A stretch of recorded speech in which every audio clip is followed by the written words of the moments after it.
আমরা সালাম দিব হচ্ছে এইখানে। এইখানে এই ছিদ্র বরাবর ভিতরে হচ্ছে রাসূল সাল্লাল্লাহু আলাইহি ওয়াসাল্লামের রওজা। পুরুষরা আসেন, পুরুষরা, মহিলাদেরকে এখানে যাইতে দেওয়া হয় না, তো আপনারা দেখলে বুঝবেন না। একটু আপনারা সাইডে থাকেন।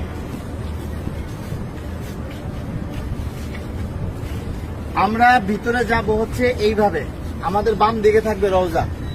রওজা থাকবে কি বাম দিকে। ভিতরে কথা বলার কোনো সুযোগ নাই, বেশি সময় দাঁড়ায় থাকারও সুযোগ নাই। প্রথম দুইটা ছিদ্র থাকবে, যে দুইটা ছিদ্রের ভিতরে কোনো কিছু নাই। কবরের জায়গা ফাঁকা আছে, এখানে হযরত ঈসা আলাইহিস সালাতু ওয়াস সালামকে দাফন করা হবে। ওই পাশে হচ্ছে হযরত ইমাম মাহদিকে দাফন করা হবে। তো এই যে প্রথম দুইটা ছিদ্র ফাঁকা, এখানে অনেকে দেখবেন সালাম দিতেছে, ভিড় লেগে আছে। এখানে সালাম দিব না, আমরা সালাম দিব হচ্ছে এইখানে। এইখানে এই ছিদ্র বরাবর ভিতরে হচ্ছে রাসূল সাল্লাল্লাহু আলাইহি ওয়াসাল্লামের রওজা। এই জায়গায় সালাম দিব, দেখবেন যে এরকম যেই ছিদ্রটা, এইটার সাথে কিন্তু কোনোটার মিল নাই, ঠিক আছে? এই বরাবর নবীজিকে সালাম দিতে হবে। রাসূল সাল্লাল্লাহু আলাইহি ওয়াসাল্লাম এখানে জীবন্ত অবস্থায় শুয়ে আছেন, ডান কাত হইয়া। নবীজির মাথা এদিকে, পা হচ্ছে এদিকে, ঠিক আছে? রাসূল শুয়ে আছেন, উম্মতের সালাম গ্রহণ করতেছেন, হ্যাঁ, সরাসরি সালাম গ্রহণ করতেছেন। তারপরে এখানে আবু বকর রাদিয়াল্লাহু আনহুর কবর, এই বরাবর এখানে আবু বকর রাদিয়াল্লাহু আনহুকে সালাম দিতে হবে। কিভাবে সালাম দিব? নবীজিকে কিভাবে দিব? আসসালাতু ওয়াসসালামু আলাইকা ইয়া রাসূলুল্লাহ, আসসালাতু ওয়াসসালামু আলাইকা ইয়া হাবিবাল্লাহ। যতটুকু বেশি আমরা পারি বলার চেষ্টা করব। সালাম দেওয়ার সবচেয়ে সুন্দর সময় হচ্ছে রাত্রে 10:30টার পর থেকে নিয়ে রাত্রে 1টা-2টা পর্যন্ত ফাঁকা থাকে, ভিড় থাকে না।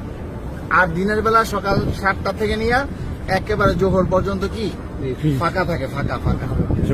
আসরের সময় থেকে নিয়ে এশারের পর পর্যন্ত কি থাকে? ভিড় থাকে। যত বেশি পারেন নবীজিকে সালাম দিবেন। যদি সালাম কবুল হয়ে যায়, আল্লাহর নবী বলতেছেন যে আমার রওজায় যে সালাম দিল তার উপরে, আমার উপরে ওয়াজিব হয়ে যায় তার জন্য হাসরের ময়দানে সুপারিশ করা। আমার সালামটা যদি গ্রহণ করেন নবীজি, তাহলে আমাদের এইটা নাজাতের উসিলা হয়ে যেতে পারে।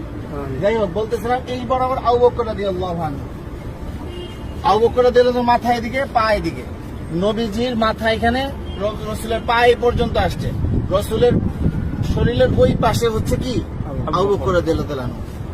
আবু বকর রাদিয়াল্লাহু আনহু ঘাড় বরাবর হচ্ছে হযরত ওমর রাদিয়াল্লাহু আনহু, উনি আরো ওই পাশে, ঠিক আছে? নবীজি এখান থেকে এভাবে শোয়া, রাসূলের পরে হচ্ছে আবু বকর রাদিয়াল্লাহু আনহু শোয়া, তারপরে হচ্ছে হযরত ওমর রাদিয়াল্লাহু আনহু। এইখানে হযরত ওমর রাদিয়াল্লাহু আনহুকে সালাম দিতে হবে। তো এইখানে নবীজিকে সালাম দিব আমরা।